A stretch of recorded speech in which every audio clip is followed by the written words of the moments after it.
নমস্কার বন্ধুরা, সকলকে আমার চ্যানেলে স্বাগত। গত 16ই মে মহামান্য সুপ্রিম কোর্টের তরফ থেকে রাজ্যের সমস্ত ধরনের সরকারি কর্মচারী এবং সমস্ত ধরনের পেনশনার বা ফ্যামিলি পেনশনারদেরকে পঞ্চম বেতন কমিশনের অন্তর্গত 25% ডিআরএস অ্যালাউন্সের এরিয়ার 16ই মে থেকে আগামী 6 সপ্তাহের মধ্যে প্রদান করার জন্য রাজ্যকে নির্দেশ দেওয়া হয়েছিল।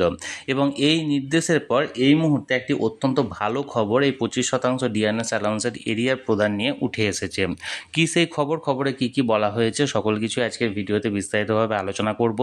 ভিডিওটি ডিএ এরিয়ার সংক্রান্ত অত্যন্ত গুরুত্বপূর্ণ, তাই সকল সরকারি কর্মচারী এবং সকল পেনশনাররা ভিডিওটি প্রথম থেকে শেষ পর্যন্ত অবশ্যই ধৈর্য সহকারে দেখবেন এবং ভালো লেগে থাকলে অবশ্যই একটি লাইক করবেন এবং সকলের সঙ্গে শেয়ার করবেন। আর সেই সাথে এই চ্যানেলে যদি প্রথমবার হয়ে থাকেন এই রকমের ইনফরমেটিভ ভিডিও আরও দেখার জন্য যারা এখনও পর্যন্ত এই চ্যানেলটিকে সাবস্ক্রাইব করেননি তারা অবশ্যই চ্যানেলটিকে সাবস্ক্রাইব করে নিতে ভুলবেন না। তাহলে চলুন আমরা বিস্তারিত জেনে নিই। দেখুন, এটি একটি নামী সংবাদপত্রের প্রতিবেদনের অংশ। এখানে হেডলাইন্স দেওয়া হয়েছে ডিএ দেওয়ার প্রস্তুতি সুপ্রিম কোর্টেও রাজ্য, অর্থাৎ ডিএ দেওয়ার প্রস্তুতি শুরু করা হয়েছে এবং এর পাশাপাশি রাজ্য আবার সুপ্রিম কোর্টেও গেছে। কি বলা হয়েছে মূল প্রতিবেদনে চলুন আমরা এক নজরে দেখে নিই। দেখুন, এখানে মূল প্রতিবেদনে বলা হয়েছে বকেয়া ডিএ মেটানো নিয়ে অন্তর্বর্তীকালীন নির্দেশের পরিবর্তন চেয়ে সুপ্রিম কোর্টের দ্বারস্থ হলো রাজ্য সরকার। সূত্রের খবর, আদালত যে নির্দেশ দিয়েছে তার কয়েকটি ক্ষেত্রে সুস্পষ্ট ব্যাখ্যা চেয়েই আবেদন করা হয়েছে। তবে একই সঙ্গে দেশের সর্বোচ্চ আদালতের নির্দিষ্ট করে দেওয়া সময়ের মধ্যে বকেয়া ডিএ বা মহার্ঘ ভাতা দেওয়ার বিষয়েও তোড়জোড় শুরু করেছে নবান্ন। প্রশাসনিক মহলের খবর, অন্তর্বর্তীকালীন যে নির্দেশ সুপ্রিম কোর্ট দিয়েছে তার কয়েকটি ক্ষেত্রে মডিফিকেশন বা পরিবর্তন চাওয়া যেতেই পারে, তার সুযোগও রয়েছে আইনে। সেই অনুযায়ী বিষয়টি নিয়ে অগ্রসর হতে চায় রাজ্য। ইতিমধ্যেই সেই আবেদন সুপ্রিম কোর্টে জমা পড়ে গেছে। তবে এখন আদালতে গ্রীষ্মাবকাশ অর্থাৎ সামার ভ্যাকেশন চলায় এই মামলার শুনানি হচ্ছে না। ছুটি শেষ হলে সুপ্রিম কোর্টে এই আবেদন লিস্ট করা হবে। পরবর্তী কি নির্দেশ দেয় আদালত সেই দিকেই তাকিয়ে রয়েছে রাজ্য সরকার।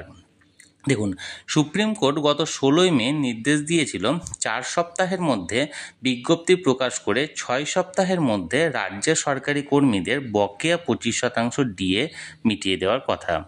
সেই ইন্টারিম অর্ডার খতিয়ে দেখার পর রাজ্য সরকার মনে করছে তার কয়েকটি ধারার ক্ষেত্রে আরও বিশদ ব্যাখ্যা হলে সুপ্রিম কোর্টের নির্দেশ পালন করায় অনেকটাই সুবিধা হতো।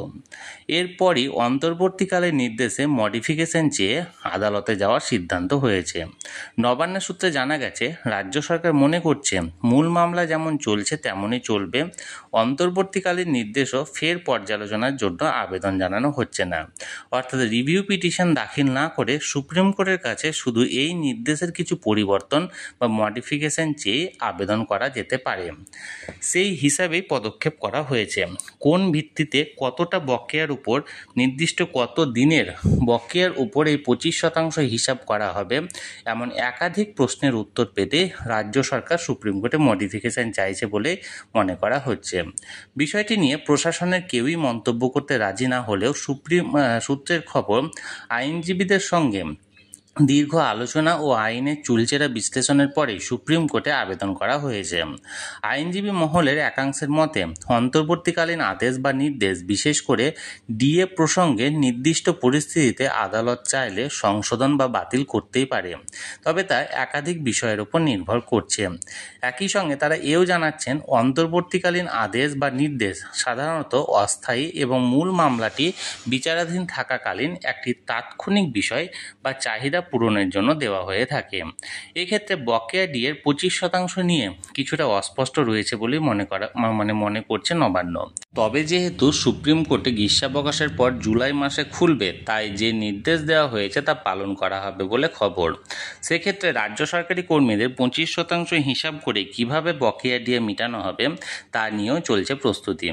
নবান্ন সূত্রের খবর, সুপ্রিম কোর্টের নির্দেশ মতো বিজ্ঞপ্তি প্রকাশের সময়সীমা শেষ হচ্ছে 15ই জুন এবং বকেয়া ডিএ দেওয়ার জন্য নির্দিষ্ট সময় 6 সপ্তাহ, অর্থাৎ শেষ হবে 30শে জুন। তাই সুপ্রিম কোর্টের রাজ্য সরকারের আবেদন নিয়ে শুনানি কবে হবে তাই এখনই চূড়ান্ত না হওয়ায় আদালতের নির্দেশ মতো ডিএ দেওয়ার প্রস্তুতি চালাচ্ছে নবান্ন। তবে 25% হিসেবে রাজ্য সরকার আপাতত একটা নির্দিষ্ট সূত্র মেনে করছে বলেই খবর। রাজ্য সরকারের বিভিন্ন দপ্তরে প্রায় 2.5 লক্ষেরও বেশি কর্মী, প্রায় 4 লক্ষের কাছাকাছি স্কুল শিক্ষক ছাড়াও পঞ্চায়েত, পুরসভা, পুর নিগম, সরকারপোষিত স্বশাসিত সংস্থার প্রায় 1 লক্ষ কর্মী ধরলে 8 লক্ষেরও বেশি বকেয়া মহার্ঘ ভাতা পাবেন। এর সঙ্গে অবসরপ্রাপ্ত কর্মীদের সংখ্যা ধরলে সব মিলিয়ে সংখ্যা হবে প্রায় 10 লক্ষ। এই বকেয়ার ক্ষেত্রে রোপা রুল অত্যন্ত গুরুত্বপূর্ণ। রোপা 2009 আসলে 2008-এর 1 এপ্রিল থেকে লাগু হয়েছিল। 2019-এর 31 ডিসেম্বর পর্যন্ত সরকারি হিসাব অনুযায়ী 2008-এর 1 আগস্ট থেকে 2019-এর 31 ডিসেম্বরের মধ্যে যারা বেতন পেয়েছেন বা এখনও কাজ করছেন তারা এই বকেয়া দিয়ে পাবেন। সব মিলিয়ে 2008 সালের নির্দিষ্ট সময় থেকে 9 মাস এবং 2009 সাল থেকে 2019 সাল পর্যন্ত অর্থাৎ 140 মাসের বকেয়া পাওয়া যাবে। যখন চাকরিতে যেমন যোগ দিয়েছেন সেই মাস অনুযায়ী বকেয়া হিসেব পাবেন। তবে 2019-এর পরে যারা চাকরিতে যোগ দিয়েছেন তারা যেহেতু রোপার 2009-এর আওতায় চাকরি শুরু করেননি, তাই তারা এই বকেয়া দিয়ে তারা পাবেন না। তাহলে বন্ধুরা, এই 25% ডিআরএস অ্যালাউন্সের এরিয়ার প্রদান নিয়ে একটি নামী সংবাদপত্রের প্রতিবেদনে যে তথ্য তুলে ধরা হয়েছে সেটি আমি আপনাদের সামনে সরাসরি তুলে ধরলাম। এখানে স্পষ্টত বলা হয়েছে এই প্রতিবেদনে যে ডিএ দেওয়ার প্রস্তুতি শুরু করেছে নবান্নের তরফ থেকে এবং এর পাশাপাশি বেশ কিছু প্রশ্নের এখনো পর্যন্ত উত্তর পায়নি রাজ্য, এবং সেই সকল প্রশ্নের কি ক্ল্যারিফাই হতে পারে তার জন্য একটি মডিফিকেশন চেয়েছে রাজ্যের তরফ থেকে এবং তাই নিয়ে তারা সুপ্রিম কোর্টে জানিয়েছে। কিন্তু সুপ্রিম কোর্টে যেহেতু এই মুহূর্তে গ্রীষ্মাবকাশ চলছে, তাই এই মামলাটা এই মডিফিকেশনের বিষয়টা এটা গ্রীষ্মাবকাশের পরে এই বিষয়টি ফাইসালা করা হবে। কিন্তু যেহেতু 6 সপ্তাহের যে ডেডলাইনটা সেটা 30শে জুন শেষ হচ্ছে, তাই এই 30শে জুনের মধ্যে সুপ্রিম কোর্টের আদেশ মেনে 25% ডিআরএস অ্যালাউন্স প্রদানের বিষয়টি প্রস্তুতি শুরু করেছে রাজ্যের তরফ থেকে, শুরু করা হয়েছে রাজ্যের তরফ থেকে। তাহলে বন্ধুরা, আমি এই বিষয়টি তুলে ধরলাম আপনাদের সামনে। এই নিয়ে যদি আপনাদের কোনো কিছু জানার থাকে অবশ্যই কমেন্ট করুন, আর ভিডিওটি ভালো লেগে থাকলে অবশ্যই একটি লাইক করুন এবং সকলের সঙ্গে শেয়ার করুন। আর সেই সাথে এই চ্যানেলে যদি প্রথমবার হয়ে থাকেন এই রকমের ইনফরমেটিভ ভিডিও আরও দেখার জন্য যারা এখনও পর্যন্ত এই চ্যানেলটিকে সাবস্ক্রাইব করেননি তারা অবশ্যই চ্যানেলটিকে সাবস্ক্রাইব করে রাখুন। ধন্যবাদ, দেখা হচ্ছে পরের ভিডিওতে।